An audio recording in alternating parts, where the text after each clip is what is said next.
শেখ হাসিনার শাসনামলে ভারতের সাথে বাংলাদেশের এক প্রকার মাখামাখি সম্পর্ক ছিল। সেই সম্পর্কে একতরফাভাবে সব ক্ষেত্রে সুবিধা লুটেছে নয়াদিল্লি।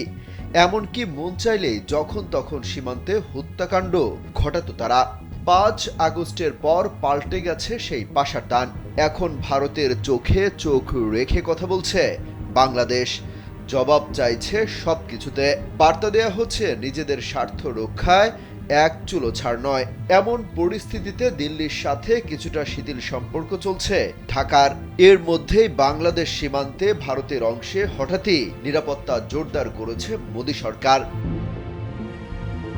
শনিবার এক প্রতিবেদনে এই তথ্য জানিয়েছে ব্রিটিশ গণমাধ্যম দ্য টেলিগ্রাফ। কেন হঠাৎ নিরাপত্তা বাড়াতে হলো ভারতের? একমাত্র ওয়ালটন এসি দিচ্ছে 1 বছরের রিপ্লেসমেন্ট গ্যারান্টি। বলা হচ্ছে বাংলাদেশের অন্তর্বর্তীকালীন সরকারের একজন উপদেষ্টা ভারতের উত্তর পূর্বাংশকে বাংলাদেশের সঙ্গে যুক্ত করার হুমকি দেওয়ার পর সীমান্তে নিরাপত্তা জোরদার করেছে ভারত। যদিও এই ইস্যু নিয়ে ডিসেম্বরের মাঝামাঝি সময়ে করা প্রতিবাদ জানিয়েছিল ভারতের পররাষ্ট্র মন্ত্রণালয়।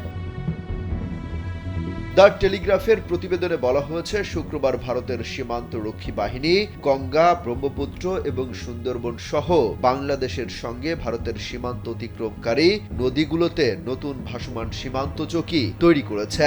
মোতায়েন করা হয়েছে অতিরিক্ত ফোর্স। বিএসএফ এর একটি সূত্র দ্য টেলিগ্রাফকে জানিয়েছে, পানিপথ সবসময় ঝুঁকিপূর্ণ, তাই সীমান্ত এলাকায় 24 ঘন্টায় টহল চালিয়ে যাচ্ছেন তারা।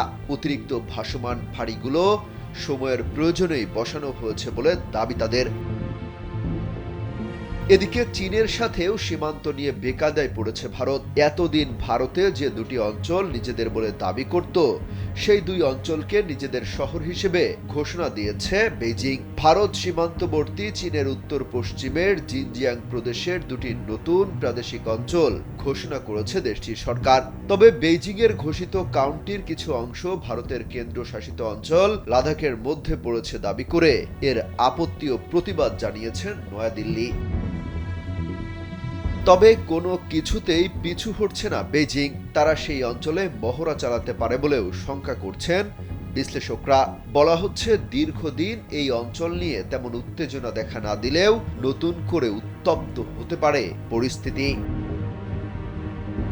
অমিত হাসান রবিন, কালবেলা।